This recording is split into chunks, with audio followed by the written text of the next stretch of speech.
நான் இந்து ஆலயத்தில் இருக்கும்போது தட்டு கொண்டாடுவாங்க. அதில் தேங்காய் இருக்கும், வாழைப்பழம் இருக்கும், பூ இருக்கும், சூடம் இருக்கும், இதெல்லாம் கொடுப்பாங்க.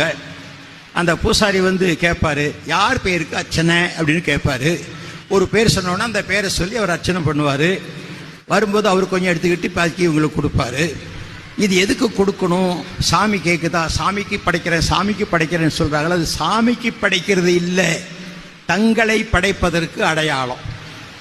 சாஸ்திரப்படி தேங்காய் நாரால் நிறைய நாறு இருக்கும் சுற்றிலும். இந்த நாறு எப்போதுமே இடையூறு நமக்கு. அதெல்லாம் பிச்சிடணும். நாரெல்லாம் பிச்சு போட்டுட்டு ஓடு ஸ்ட்ராங்காக இருக்கும். அந்த ஓடு கடினமான ஓடு இருதயம், அதை ஓங்கி அடிக்கணும், இருதயம் நொறுங்கணும். அது செதறும் போது அது உள்ள இருக்கிற தண்ணி வெளியே சிந்தும். அது மாதிரி இருதயம் நொறுங்கும் போது கண்களிலிருந்து கண்ணீர் வரணும். அப்போ உள்ள இருக்கிற வெண்மையான பாகம் பரிசுத்த வாழ்க்கையை காட்டும். இதுக்கு அடையாளமாக தான் தேங்காயை உடைக்கிறாங்க. அதை கட்ட எனக்கு தெரிஞ்சதுனால நான் சொல்லுவேன், ஆஹா இதுக்கு தானுங்களா, எங்களுக்கு தெரியாதே. நீங்கள் அறியாமல் செய்கிறீர்கள், நாங்கள் அறிந்து செய்கிறோம்.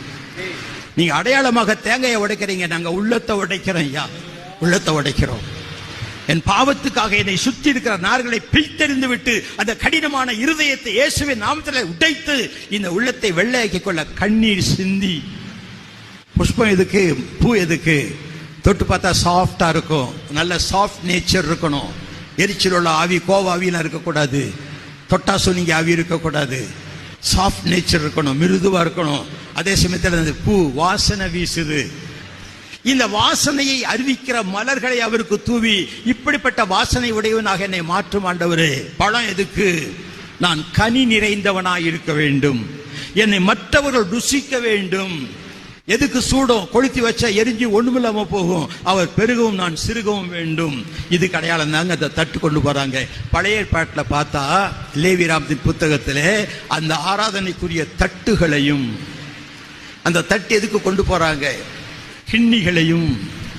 பழைய ஏற்பாட்டில் இருக்கிற நிறைய காரியங்களை நீங்கள் பார்த்தீர்களானால் இன்றைக்கு நமது இந்திய நாட்டில் நடக்கிற இந்து மதத்தின் கலாச்சாரங்கள் அத்தனையும் யூத கலாச்சாரம் என்று புதிய கலாச்சாரம் அல்ல.